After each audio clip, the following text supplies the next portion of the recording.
Australia. The Foreign Minister defends Australia's push for an international coronavirus inquiry as tensions rise with China. The encouragement and the input of so many parties is, in fact, I think, a real signal of the importance of the call.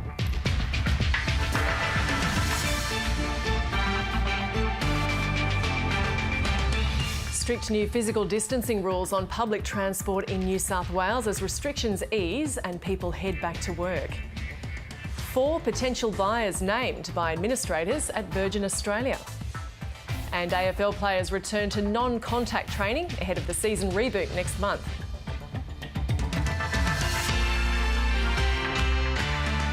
Hello and welcome to ABC News. I'm Gemma Veness. The federal government is increasingly confident the World Health Assembly will back an independent inquiry into the outbreak of the coronavirus. 116 countries are now signed up to a European Union motion calling for a review. But Australia has backed away from some of the demands it originally made. Stephen Jedgetts has more from Parliament House.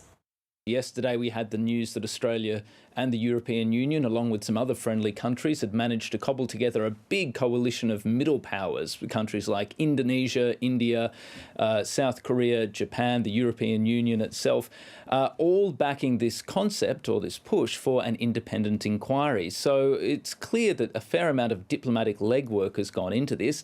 And then overnight, news that the coalition had swelled even further, with about 55 or so African states also joining on as co-sponsors. So that means that there are now around 116 countries that have signed on. That is a clear majority inside the WHA. So it does seem like there is strong, wide support for the principle of an independent investigation into exactly what happened with this outbreak. So what sort of concessions have been made in order to win this support? Well, as ever, diplomacy is a game of compromise, Gemma, and there's no exception this time around. Australia, when it was almost first after the US out of the blocks calling for an investigation, was quite insistent that this could not be an inquiry run by the World Health Organization itself. The Foreign Minister, Marise Payne, said that that would be like putting a poacher and a gamekeeper in charge of one another, suggesting it would be much better for a completely independent body to take charge. That view, incidentally, was echoed by a number of coalition backbenchers as well, who have been suspicious about the closeness between Beijing and the WHO. But look, necessity is the main part of diplomacy. It does not seem that the Foreign Minister or Australia could get widespread support for that idea. There was a fear that the whole thing would fall over in a heap if Australia insisted on that. So it's gone along with this slightly softer European Union motion, which instead calls for an independent committee inside the WHO itself to take charge. And that's already irritated a few Liberal backbenchers who are worried that it's so watered down that it won't be effective. So can Australia take credit for a diplomatic victory, or does that credit go to the Europeans? Well, we're still a few hours away from the meeting actually starting, so there isn't a result yet. It may be slightly premature to declare victory, though Australia, it has to be said, is pretty confident at this point. Look, it's difficult to work out exactly how much of the credit, should it come, should go to Australia and how much to the European Union. There's no doubt that the EU did a lot of legwork gathering this broad coalition together. After all, this is a motion that was led initially by the EU rather than Australia.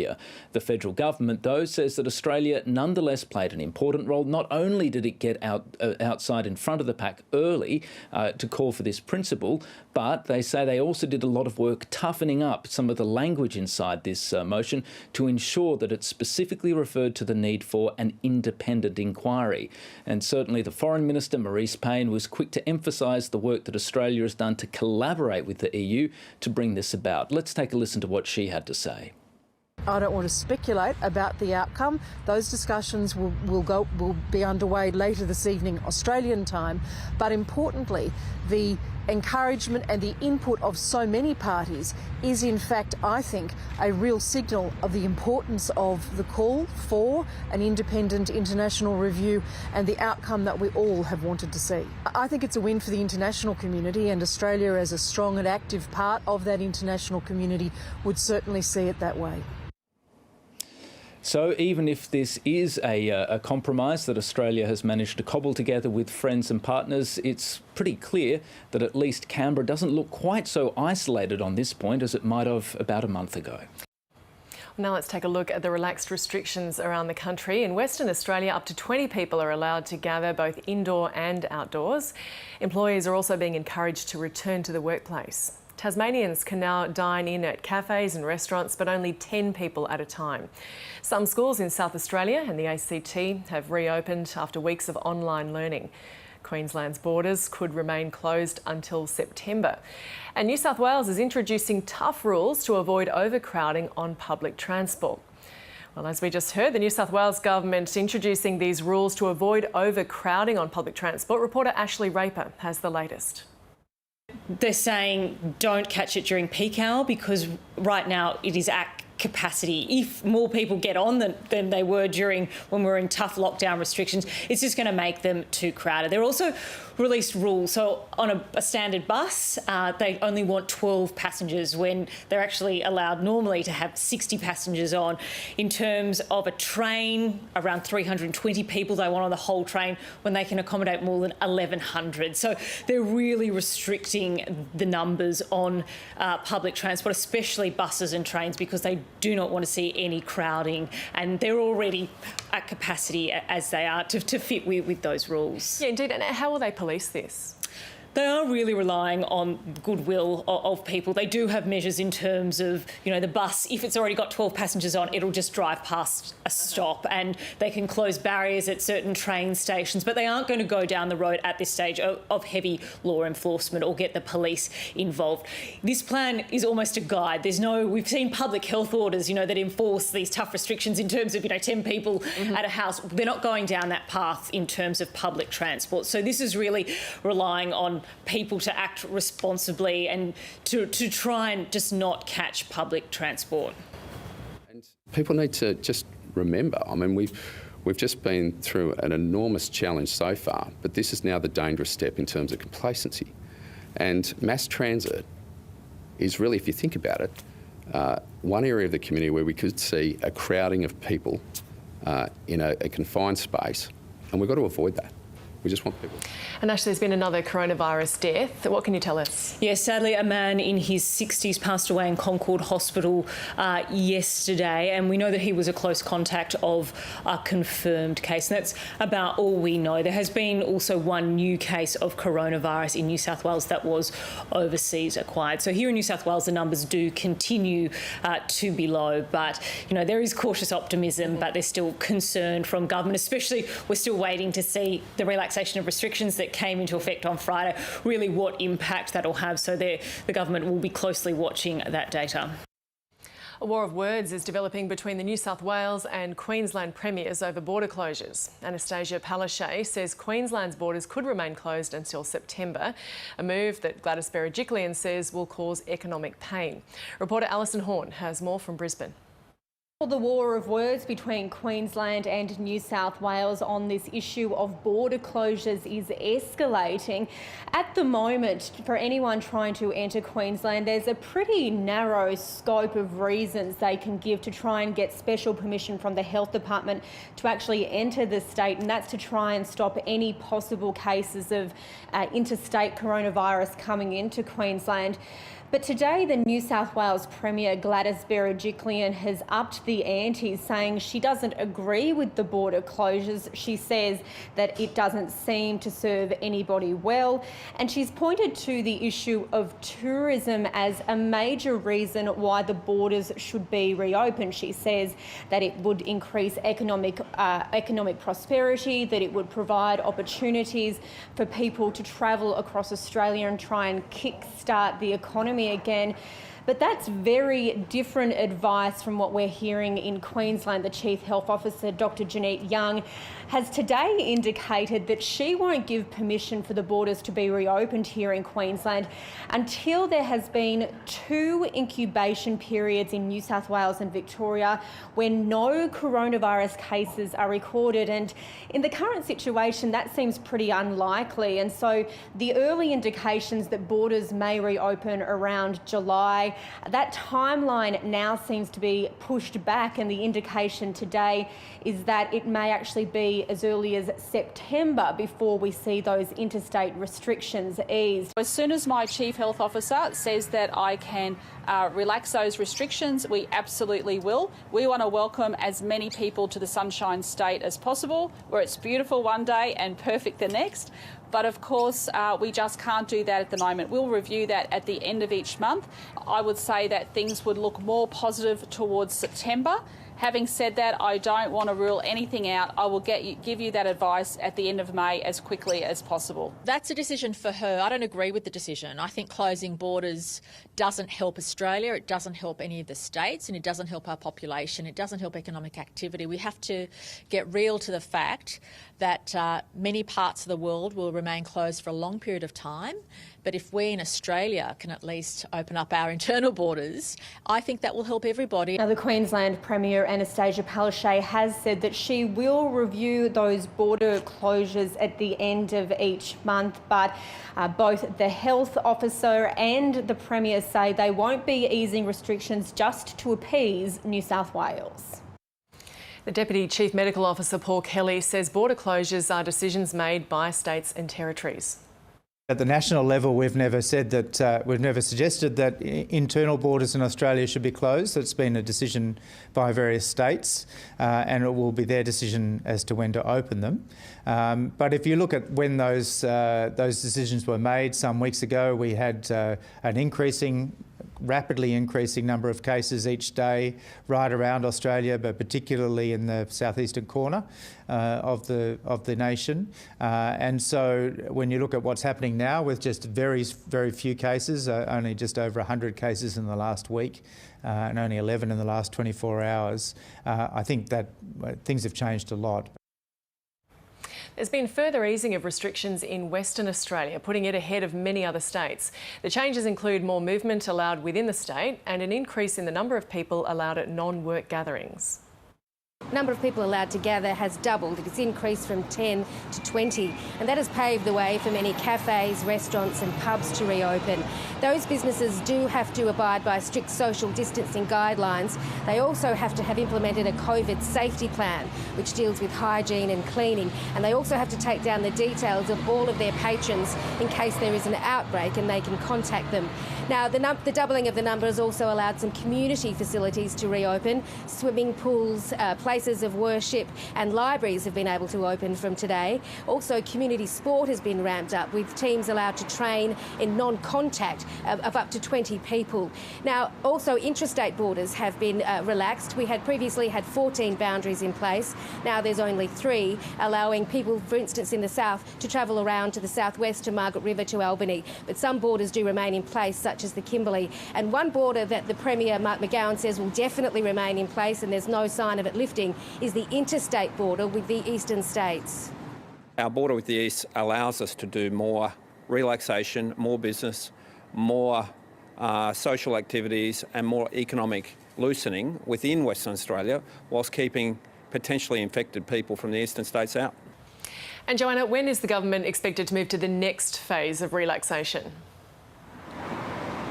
Well, when the government announced that it was moving to phase 2 last week, it said it would be about 4 weeks before it would consider moving to phase 3. And phase 3 would involve allowing services such as beautician and cosmetic services to reopen, playgrounds to reopen, and perhaps the number of people allowed to gather to be increased to, say, 50 or 100. But in recent days, the Premier has suggested that moving forward to phase 3 may, in fact, be able to come forward about a week because of Western Australia's success in fighting the spread of coronavirus. There were no new cases again today. There's also only 3 active cases at the moment and only 1 person in hospital. So that success in fighting the spread of the virus may indeed see some restrictions eased sooner than earlier. Victoria has recorded 6 new cases of coronavirus in the past 24 hours. 2 of these new cases are linked to a McDonald's cluster. Reporter Stephanie Ferrier has more. The two new cases related to the McDonald's cluster are both close contacts of a delivery driver who's not actually employed by McDonald's but by an outside service provider. Now, this truck driver actually picked up coronavirus from another McDonald's employee at Craigieburn in Melbourne's north, and he was actually asymptomatic at the time and didn't even know that he had COVID-19 when he visited 12 different McDonald's outlets in Melbourne's north and west. Now, that's forced their immediate closure, and those outlets include those in Taylors Lakes and Laverton North, which is where we were this morning as disgruntled workers arrived to find they couldn't get their coffee and breakfast and drove off saying, "Where is our coffee?" While other outlets at main highway centres, particularly on the Calder Highway, have also been closed as well. Now, this closure has affected some 1,000 employees across these 12 outlets, but McDonald's says only about 200 of them or so will have to stay at home for 14 days and also get tested. Now, the Deputy Chief Health Officer of Victoria, Annalise Van Diemen, says McDonald's has responded appropriately and quickly. They have done really extensive investigations via CCTV and again are not taking any chances, so have closed all of those stores for a deep clean and identified a number of staff who've had any contact really with that person to go onto quarantine. So as these McDonald's outlets close, Cedar Meats, which was the centre of one of Victoria's major clusters here, is starting to reopen. Workers arrived early this morning to start back their shifts in the cold storage facility, and the company says that this is a limited capacity with the limited number of staff, and it's certainly not the full production at this abattoir in Brooklyn in Melbourne's west. Now, this is the first time that it's opened again since May the 1st when it closed, and there are now 99 cases that are linked to that cluster. In the meantime, jobs are also on the agenda of the state government, with Premier Daniel Andrews announcing a $2.7 billion infrastructure blitz. This is to try to get some of those tradies back into work and money freely flowing around the economy. Now, this $2.7 billion includes upgrades and refurbishments as well as maintenance to roads as well as train stations, sporting facilities, and nearly $1.2 billion will be spent on Victorian schools, with 10 new schools built and 57 upgrades. It's very, very important that we underpin demand, that we give to tradies and so many others across the economy that sense of absolute certainty and confidence that this work is here and it's here right now. It's expected that that education spend will help to also create an extra 21,000 student placements in schools across Victoria. And these new and fast-tracked projects hopefully should get people back into work and the Victorian economy back on track. Virgin Australia and its administrator Deloitte have shortlisted 4 parties who could end up being the new owners of the airline. Aviation marketing expert Michael Baird hopes to see Virgin planes in the air before August. So as we all are aware, Deloitte is in charge of this process. So basically Deloitte will examine the 4 parties and decide what is best for the airline as well as the purchaser.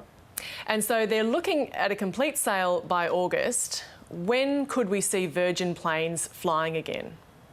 I hope to actually see Virgin planes in the air before August. As Scott Morrison said, July domestic travel may be possible, and anybody running Virgin Airlines would want to get the planes up in the air as soon as possible, including Deloitte, who said they will keep their staff employed until the sale actually passes. To what extent will Virgin staff get a say in who the winning bidder is? Unfortunately, the majority of staff, if not all of the staff, will have no say because they are not in control of their company anymore, as sad as that is, because they've got $7 billion worth of debts. So it's really up to Deloitte, and they do this as their job, and so they're very experienced in it. So Virgin staff will unfortunately have no say, but Deloitte will do what's best for the company in its entirety. How different is this space going to be, though, with less travel, limited international journeys for some time, and also the physical distancing on board? Absolutely. Travel is going to change very much in the short term. It's going to take a few years to recover, in my opinion. But as I said, if we do it gradually with domestic travel and then possibly trans-Tasman travel, that should be good. But yeah, it's going to take a while to recover in its entirety, and we may have to see social distancing on airplanes. We may have to see compulsory masks. But really, it's a consumer confidence. How comfortable are consumers going to be getting back on a plane? That is going to take the most amount of time. And do you think airfares will likely go up in all of this? Absolutely, yeah, because there are going to be less planes in the air. Almost irrespective with what happened with Virgin, just the demand is so low. It's at an amazingly low level. So flight prices will be higher, but some airlines are doing the clever thing already, and from a marketing perspective, they're promoting very cheap airfares already. I think we've seen Jetstar publicise some very cheap airfares, but that'll be for the people that buy them first. Anybody that waits a little bit longer to see what happens, either with the COVID-19 situation or just with air travel, they will be paying higher prices, unfortunately. What about the many Australians with a travel credit from Virgin? Do you see these being honoured? I do see them being honoured, at least in the short term. The Virgin brand has a lot of power and a lot of loyalty in Australia. So even when the sale goes through a Virgin, and we hope it does, of course, I expect they will be honoured just for the goodwill and good faith of the Australian citizens. Moving forward, whether the Virgin brand name actually stays, that is another question, because the new owners may want to rebrand from Virgin. A task force has been formed to investigate the death of Adelaide woman Anne-Marie Smith. The 54-year-old woman died last month from complications caused by ulcerated bed sores. Her day carer has been sacked and a criminal investigation is underway.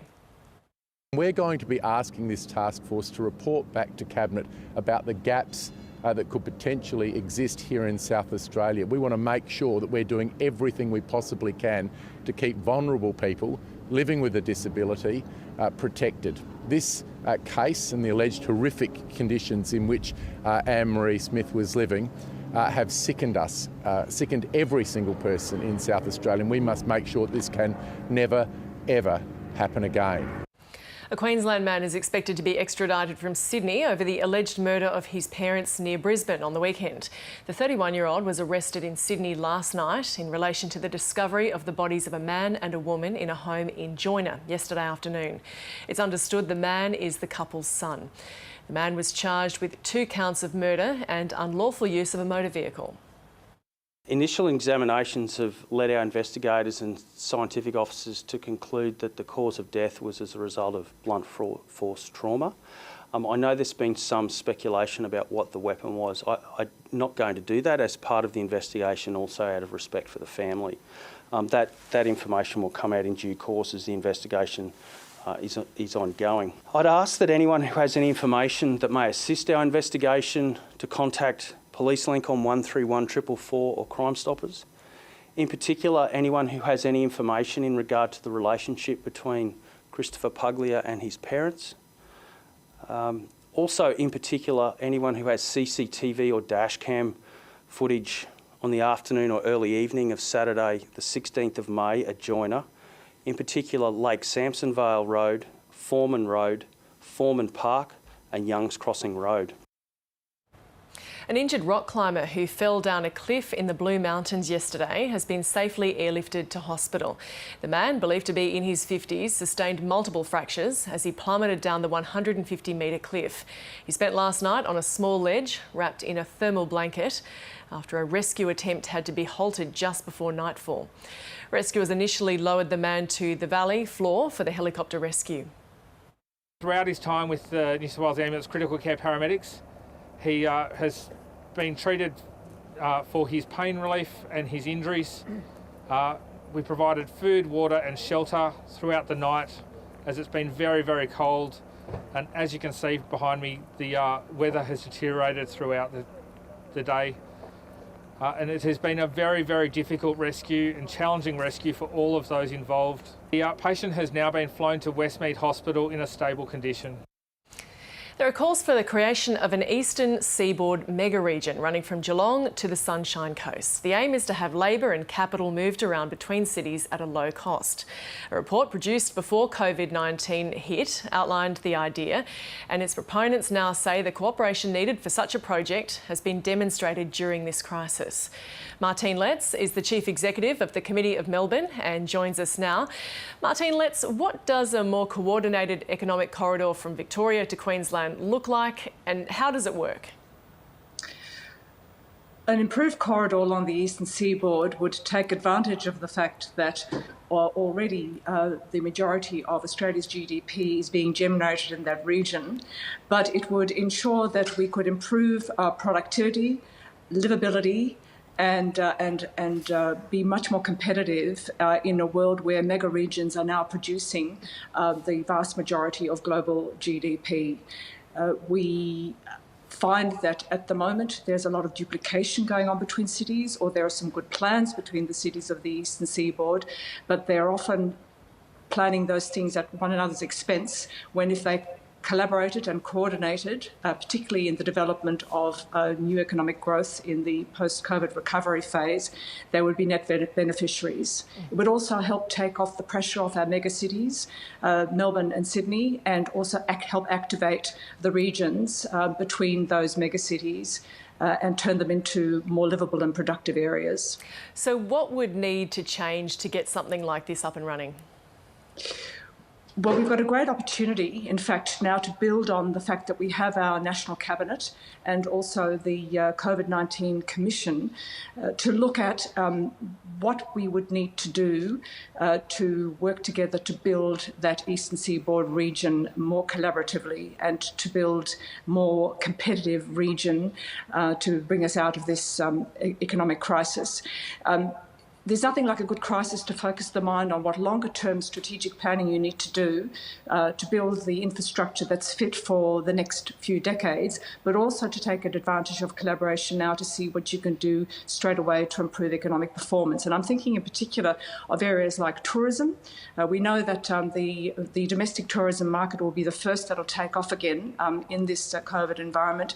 And if the three states could work together to build that collaboration and to help one another. Market tourism is a small example.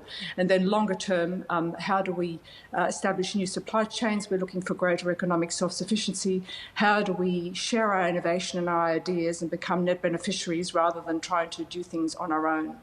So if such a project were accepted today, for example, what sort of timeline are we talking to start reaping the benefits of it?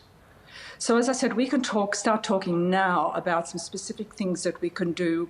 The report actually lists a number of smaller steps that could build those habits of collaboration to mutual benefit, such as mutual ticketing systems between states, working on a joint tourism agenda, presenting for international investors a plan for innovation that would involve all three states that would make us a far more attractive innovation destination, and also looking at understanding and learning the lessons of collaboration from the post-bushfire environment and the COVID environment to take some specific steps that would build that habit of collaboration and then set the scene for a longer-term plan for better connections between the cities. For example, we know that, that the major mode of transport has been by air, and to the expense of road transport. There is a great opportunity to build, for example, a faster land-based connection, which would not only connect the cities to the regions, but would also be environmentally very beneficial. And so the report is out. What's the next step? Well, the next step is to encourage our leaders to look at this as a great idea for future development, to build on the collaboration that we've already found with the National Cabinet, also to talk to the National Post-COVID Commission. They are already speaking about the importance of infrastructure and building longer-term infrastructure for the future. We think this makes a great contribution to benefit of all. What we're calling for is mates, not states.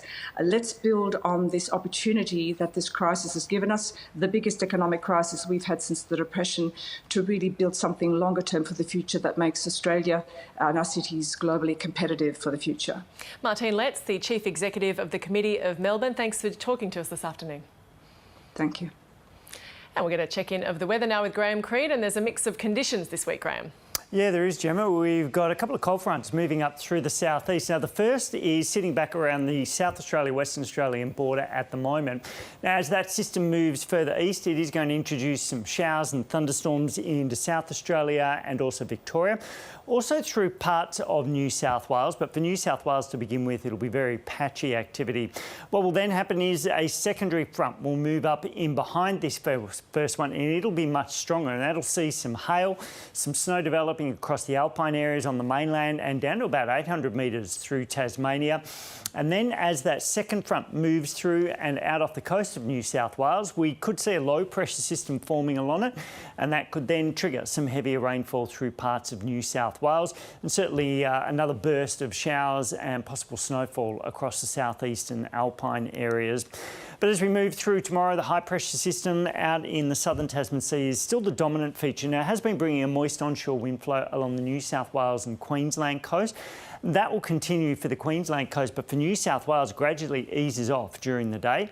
We can see that first front move up into South Australia, Victoria and Tasmania. And Melbourne and Hobart should remain dry until the evening, but showers and thunderstorms developing through the day for Adelaide. WA remains relatively clear, although at the same time we're starting to see some cloud moving into the northwest of Western Australia. This could lead to a little bit of thundery rain developing about the far northwest coast. And then as we move into Wednesday, that thundery rain could actually start to spread in towards the border areas with the Northern Territory.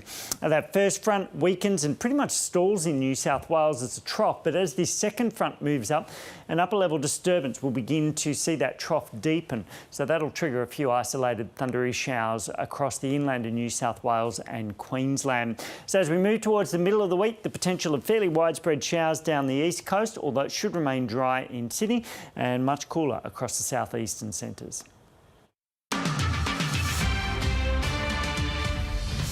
You can keep up to date at news.abc.net.au and on iView. Here are our top stories on ABC News. Foreign Minister Marise Payne denies Australia's in a trade war with China. Tensions between the two nations have escalated since Australia pushed for an international inquiry into the cause of the coronavirus crisis. More than 100 countries have now signed up to a European Union motion calling for a review. Commuters face tough new physical distancing rules on public transport in New South Wales. Busy train stations could close for periods of time if they exceed capacity. A maximum of 32 passengers will be allowed on each train carriage, while only 12 people will be allowed on buses and 45 people on ferries. Virgin Australia and its administrator Deloitte have shortlisted 4 companies which could end up being the airline's new owner. The ABC can confirm they are private equity firms Bain Capital, BGH Capital, Indigo Partners and Cyrus Capital. They have until mid-June to make final offers for the airline, which has debts of almost $7 billion. And AFL teams are returning to non-contact training today as preparations ramp up for the season reboot. Clubs have put together small groups of players with a mix of experience to ensure if one group must go into isolation, play can continue. Full contact training will be allowed from May 25th. Let's get a look at the latest coronavirus figures both here and overseas. ABC analyst Casey Briggs joins us now. Casey, what's the latest on new cases in Australia? Well, it's becoming a pretty familiar pattern at this point. The only states reporting new cases so far today are the 3 most populated ones, one in New South Wales, 2 in Queensland. And those 2 in Queensland, neither of them are related to the Rockhampton aged care facility that's been of particular concern in Queensland. That cluster, that outbreak linked to that aged care home, well, it's barely a cluster at all. It's still just one case, that one staff member. So very good news out of Queensland still. 6 cases in Victoria, 2 of them linked to an outbreak affecting now a group of several McDonald's restaurants. So just 9 in total today. We have, unfortunately, though, seen one more death recorded today, a man in his 60s in New South Wales. It's the 99th death Australia has recorded in this pandemic, unfortunately. If we have a look at the curve, Australia's curve, you can see a really familiar pattern now. We've got this long tail of lingering infection. This little bump here about a week ago, that's the effect of the Cedar Meats abattoir in Melbourne. Thankfully, that's been brought under control before it can spiral any further. The Doherty Institute, that's been leading a lot of the response and the modelling here in this pandemic, has today, this afternoon, released some new modelling of where this curve is likely to go. And their modelling suggests that there'll be small numbers of infections like what we're seeing for quite some time, until at least July. So don't expect us to get to zero anytime soon. And it's evidence that this pandemic, this virus, is hard to get rid of and hard to eliminate. Another piece of evidence is the number of people in hospitals has been hovering in the high 40s, low 50s now for at least a week. It's proving very difficult to get everyone treated healthy out of hospital, and now we actually are seeing more people going in as we're finding more and more cases. It's in a bit of an equilibrium state. The question is, with the downward pressure we've put on our curve with all of the social distancing policies that we've had in place now for several weeks, they've all changed on the weekend in many, many states. Will that downward pressure continue in the coming weeks? And how are people coping with the shutdown, Casey? Yeah, there's been some fascinating insights today out of the Australian Bureau of Statistics. They've been doing some household surveys of how people are feeling and how people are coping, and they've come up with some interesting numbers today. In terms of how people's lifestyles have changed, 38% of people reported that they've spent more time cooking or baking. That's in the period, a survey done end of April, early May. I'm certainly one of those doing more baking myself. 58% more screen time, more devices, more TV. 14% are consuming more alcohol, and 22% eating more snack foods. So I think we've seen some lifestyle changes for many Australians. And a whole lot more cakes being made. Some good insights there. And Casey, the number of coronavirus cases in Brazil, it's growing at an alarming rate. A really alarming rate. Let's just have a look at the global totals quickly. So of the 4,700,000 confirmed cases now, Brazil's just jumped into the fourth place in terms of the most number of cases. Probably in the next day or two, maybe as soon as the next day or so, Brazil will leapfrog over the United Kingdom to take third place. They're rapidly building up new cases. Brazil is seeing the effects now of a country and a president particularly that played this down from the beginning, treated it like a flu, really did not put a lot of the testing in place that you need to monitor this. We're now seeing the impacts of that. Brazil's currently got around 16,000 deaths. It is growing fast too, so I wouldn't be surprised to see Brazil climb the list of deaths. And let's just have a look at its curve. Brazil here, steeply climbing this curve, around 13,000 cases now a day. Still not as many a day as the most serious outbreak in the world, the United States, but this curve is growing, and at the moment, at least for now, the US's curve is on the way down. Casey Briggs, thank you. Tasmanians are getting a taste of freedom today, with some restrictions being lifted. Cafes opened up to 10 people sitting down, and kids were allowed back into playgrounds. From today, up to 10 people are allowed to eat in Tasmania's restaurants and cafes, although social distancing is still required. With the restrictions easing on a Monday, it's been a slow start for some businesses that opened their doors to dine-in customers. But tables inside and outside filled as people arrived to enjoy dining in for the first time in nearly 2 months. People met friends, co-workers and dates, and business partners celebrated returning to their second office. There was also a rush to return to playgrounds and exercise equipment in public parks. Kids returned to swings and slides, while their parents kept an eye on social distancing and numbers. And adults got down to work at boot camps. The 10-person limit applies to playgrounds and all public gatherings. Community buildings and libraries have also been allowed to reopen. From today, Tasmanians returning to the state are allowed to quarantine in their homes instead of in government-run hotels. But Tasmanians are being urged to continue to obey the remaining restrictions and not to become complacent. And with restrictions starting to ease around the country, authorities are bracing for a second wave of COVID-19 infections. With the first signs of the heavy economic toll caused by the lockdowns, some economists are questioning whether restrictions should be tightened if a second wave occurs. Here's the ABC's Dr. Norman Swan. Some economists are starting to say we shouldn't have done it, and easy to say after the event. So they're saying, just to be fair to their argument, they're saying that all the costs weren't taken into account to begin with. So, for example, years of life lost. So when 80-year-old dies, the years of life lost are maybe 10 or 15 compared to a 40-year-old where it's 40 years of life, and therefore this is a disease which kills older people. It does kill younger people as well. And the other one is despair, essentially people getting unemployed and so on, and the psychological effects of that, and suicide.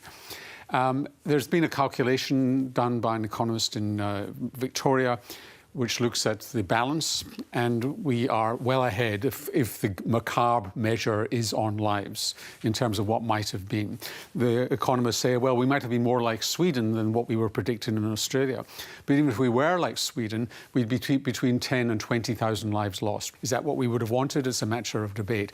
I think what the economists are doing are setting us up for the second wave and saying to government we shouldn't be locking down for the second wave. Whether we'll get a second wave is moot. We've got quite good testing in place. What happens today is what happened 2 weeks ago in Australia. What happened on Mother's Day is yet to be seen. What's happening today as a result of the weekend's relaxation of restrictions, we'll only see in 10 days' time. Prediction is likely to be small outbreaks which we can control. The worry is that we see more and more cases with community spread, origin unknown. You know, it's not from the Ruby Princess and it's not from overseas travel and so on. And that remains to be seen. The risk of a second wave, I think, in Australia without our borders rising is low, I would estimate. But we will see ongoing spread. Taking a holiday could look very different in a post-corona world, and it's likely to be some time before most international tourists return. But this could mean more local tourists putting pressure on our natural wonders, such as national parks. Nick Sawyer is president of Tasmania's National Parks Association, and he joins me now. Nick, you say we need to rethink the whole approach to national parks. Why is that? Well, the National Parks Association has been concerned for quite a while that the Park Service and the tourism industry are putting too much emphasis on the economic return, simply getting more and more visitors through the gates, and in doing so they are actually diminishing the experience that people get.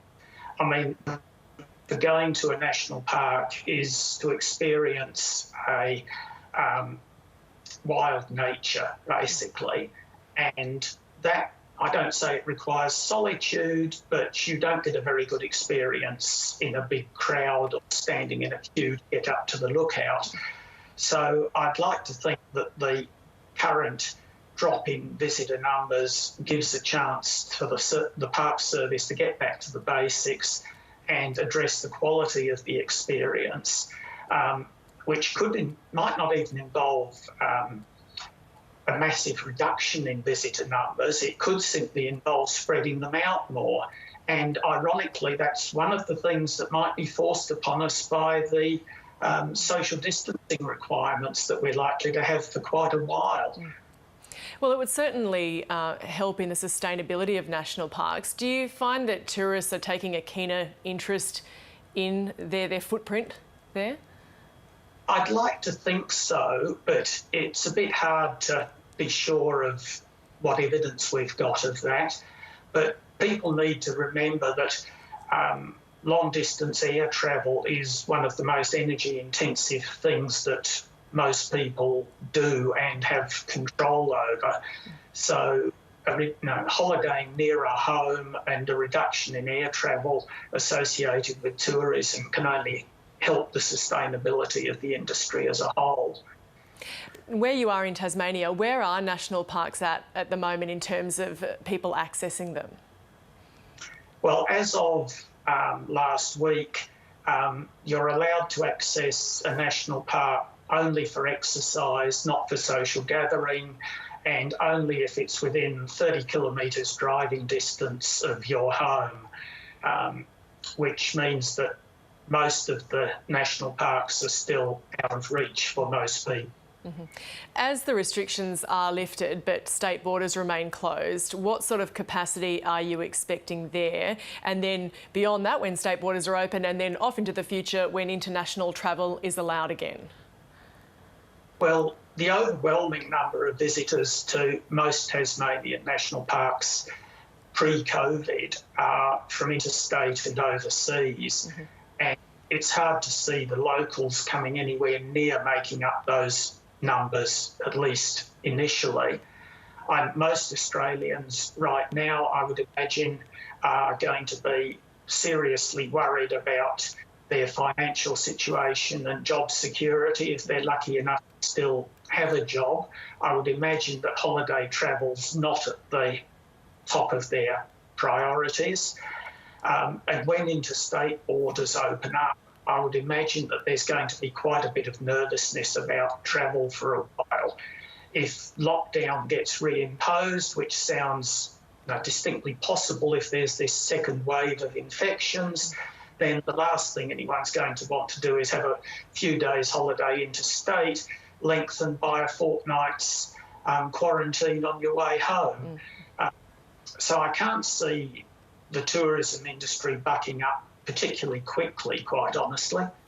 And how would any government stimulus for the tourism industry be best spent, in your opinion? Well, I'm rather afraid that what it will be spent on is a few big, high-profile proposals that they can market as something new and different to get people back to the state. What I think would be far more productive would be to focus on some of the things that I've been talking about, trying to make sure that people visiting our national parks actually get a good experience of wild nature. I mean, that's what national parks, and particularly in Tasmania, are all about.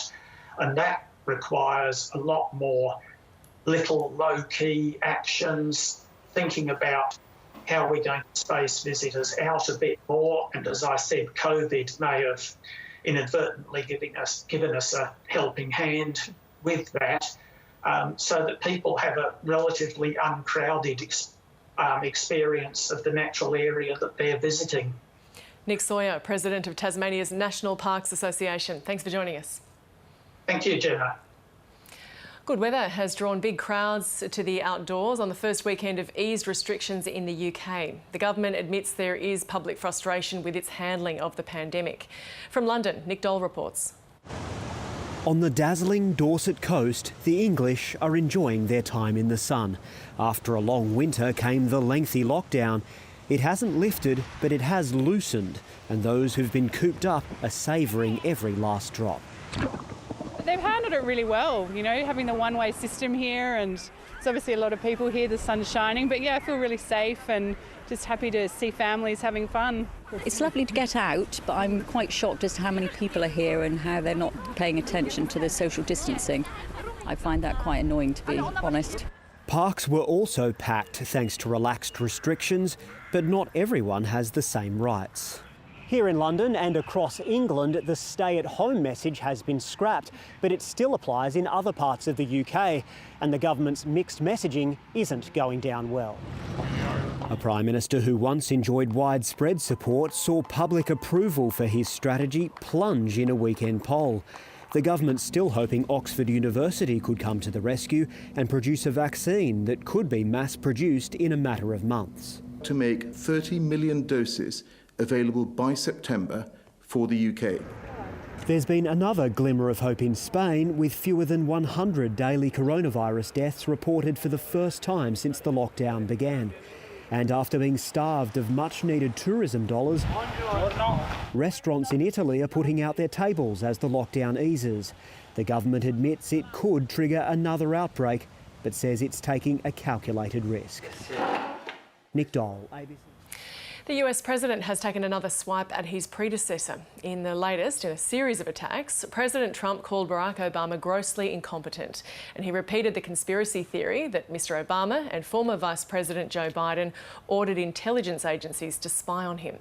North America correspondent Catherine Diss reports from Washington.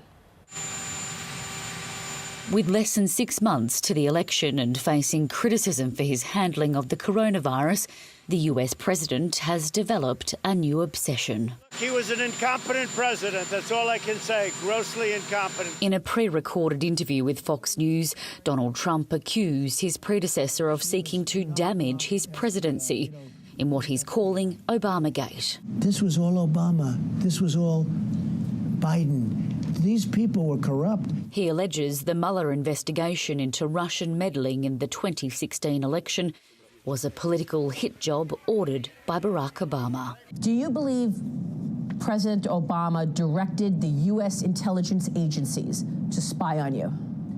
Yes, he probably directed them, but if he didn't direct them, he knew everything.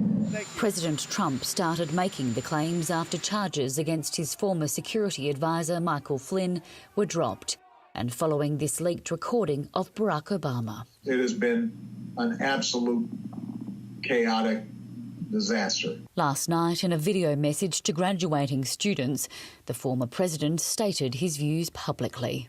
Doing what feels good, what's convenient, what's easy, that's how little kids think. Unfortunately, a lot of so-called grown-ups, including some with fancy titles and important jobs, still think that way, which is why things are so screwed up. As the election draws near, expect the attacks on the previous administration to continue. After all, Donald Trump's running against the former Vice President, Joe Biden. Catherine Diss, ABC News, Washington.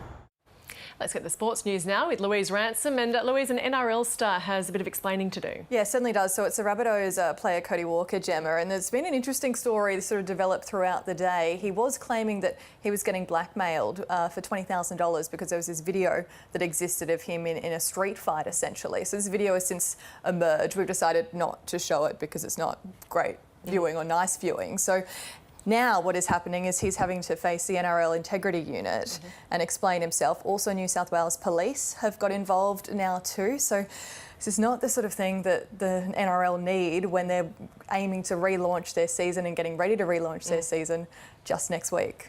Now in the AFL, the clubs have returned to training today. Yeah, they have. Really great news for AFL players, coaches, everyone involved. They're back in their groups and doing lots of sessions together, which they've been training individually, of course, because of the restrictions. So they're back in amongst all their teammates, and not too much happening at training today, just getting lots of conditioning, the coaches are telling us, is important for the players just to prevent injuries because they've had this break of not playing. They've already been through such a large pre-season. They've only got 3 weeks now to get ready for June 11 and the season restarting there. So interesting times and challenging times for coaches to be able to sort of manage and navigate their players through this situation. Also interesting for leaderships and the leaders throughout these teams and what responsibilities they have to take on because there'll be less coaching staff because of the cut downs. Let's hear from Heath Shaw from the Giants. Everyone at a football club has their role to play and has a role and plays that role. So cutting back on staff is something that all clubs have had to do, but it just means other people have to pick up the slack. And I know as sort of an older statesman and one of the more experienced players and a few of the other older guys, we're probably going to have to help a little bit more in terms of that leadership, and it might even be in coaching as well. So. Yeah, look, Louise, challenging times for sport in general, and we've had some news in basketball. Yeah, we have. So the Illawarra Hawks, they have been forced, because of the mounting debts that have accumulated, not only because of the coronavirus situation, but also the sort of financial position the club found themselves in beforehand. Creditors today voted to liquidate the franchise's remaining assets. That was at a meeting. So the club was in more than $2 million worth of debt and owed players and staff more than $750,000. The NBL is now in talks with buyers that might actually buy the franchise. So we're not at the stage of that the Illawarra Hawks will no longer exist. The licence is with the NBL, and the sort of reports that are around is LaMelo Ball, who is one of their star players and should be the NBA's #1 draft pick, an amazing young talent. He was out here playing in the last NBL season, so he actually might be part of a group that might buy the franchise. So we're waiting to see if that actually eventuates. And lots of talk for the Illawarra region, how important the Hawks are down there, and past players are sort of getting vocal in terms of what they think the new sort of situation and system should look like. People will support, but there needs to be a just slightly different model that has been in the past to be sustainable, I believe, especially if you're in a small market. You can't rely purely on local businesses to be forking out the same businesses over and over again. You need multinational support. You need to find a different model. They found that last year a little bit with a major sponsor of Slam. They need to think outside the square a little bit and go that way. Otherwise, you're asking for, if the region struggles financially for whatever reason, they're the same people you're asking to prop you up. So Oscar Foreman speaking there, and the NBL have released a bit of a statement that they are very committed to having the Hawks remain in the league. Louise, thank you. Thanks, Jim. Well, let's get a check-in of the weather now with Graham Creed, and there's a real mix of conditions ahead, Graham. Yeah, there certainly are, Gemma. We're looking at a series of cold fronts moving across the southeastern centres. Now, the first of these is moving up through... moving up through the southern parts of Western Australia. Now, this is bringing the potential of some showers and thunderstorms into South Australia, particularly as we move into tomorrow. Adelaide looking at the potential of those showers and storms as we roll through the afternoon. As it moves further east, though, it does tend to weaken. In fact, as it reaches New South Wales, it'll pretty much stall, but that will then trigger an isolated thundery shower or two. So tomorrow it moves into South Australia, Victoria and Tasmania. It stalls over New South Wales, though, as we move into Wednesday, but then a much stronger system moves up through the southeast. That has an upper level disturbance with it, and that's going to see that trough deepen.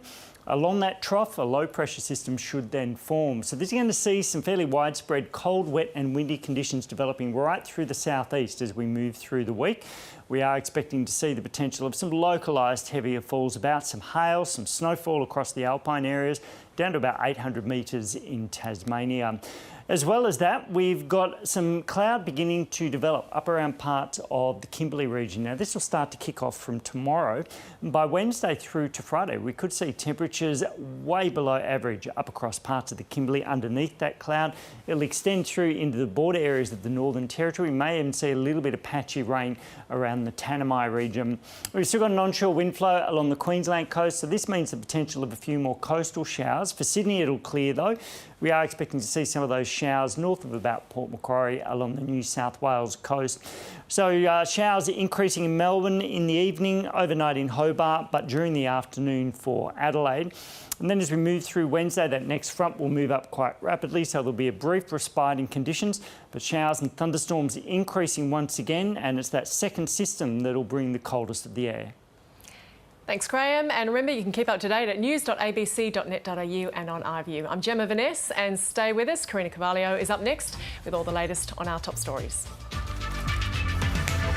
Just enough time for a break. When we began, I don't think either of us felt that it had any legs at all. The unique partnership of Roy and HG. They make fun of sport, but they love sport. Greg is the driver. We never disagree with each other. Still works. Australian icons, really, 30 years plus. The dream that somebody would pay us to shut up. Australian Story, tonight, ABC and iView. These are difficult days and they may get much more difficult yet. All sorts of parts of the body start to shut down. So many of you have contacted us expressing genuine fear and anxiety. I really want to see my grandma. We're going to prioritise information and expertise over opinion and argument. It's like planning for battle. We need to be less about the ideology. For as long as this takes, we'll make sure that your voice is heard. Q&A, tonight. Tomorrow on News Breakfast, rock star dad Dave McCormick, the voice of Bluey's dad Bandit, joins us as his band Custard makes a long-awaited comeback. And just the ticket for winter isolation, our resident foodie will be along with all her secrets for a hearty chicken soup. Yum. Australia, here I come. Miriam hits the road. I want to investigate people's hopes and dreams. The dream is freedom. This is first date in kindergarten. I'm Miriam Margolyes, almost Australian. Tomorrow, ABC and iView. The longest march in India. It's heartbreaking to see little children, women walking like this hundreds of kilometers. The world's biggest lockdown, but no protection for the poor. The queues for food now are miles and miles long. Crisis is just unthinkable. Foreign correspondent, tomorrow at 8.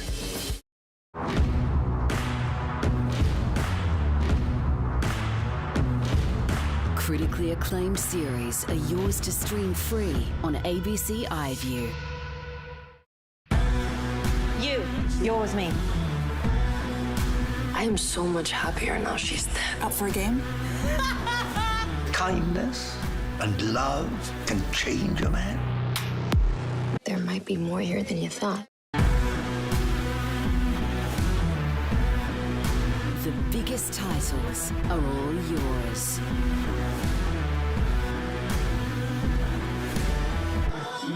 ABC iView, yours to stream. Julia is back in a brand new season. I'm a politician. Apparently they never break the law. Apparently. Climbing into the passenger seat for a trip down memory lane. This is amazing. And first cab off the rank is Dr. Carl. What were you like as a kid? Lonely, geeky. The man, the myth, the legend. So was it after Papua New Guinea you turned into a little bit of a hippie? No, I turned into a big bit of a hippie. Julia Zamiro's Home Delivery returns Wednesday at 8 on ABC and iView. It's all hands on deck here at Maralinga as our troops and scientists prepare for the next British atomic bomb test. You must know the huge importance of this project to Britain and the Empire. These things are important because we need to know what our bombs do. Nuclear is our future. I thought you built towers. Yes, from which they drop atom bombs. No towers, no bombs, no progress. Progress! It seems a possibility your truth is getting out there. Is there something you know that I ought to know about Maralinga? I want you to know that I've seen things here. I think he was murdered. I have been told that there are no Aborigines in this region. Look who's dropped in.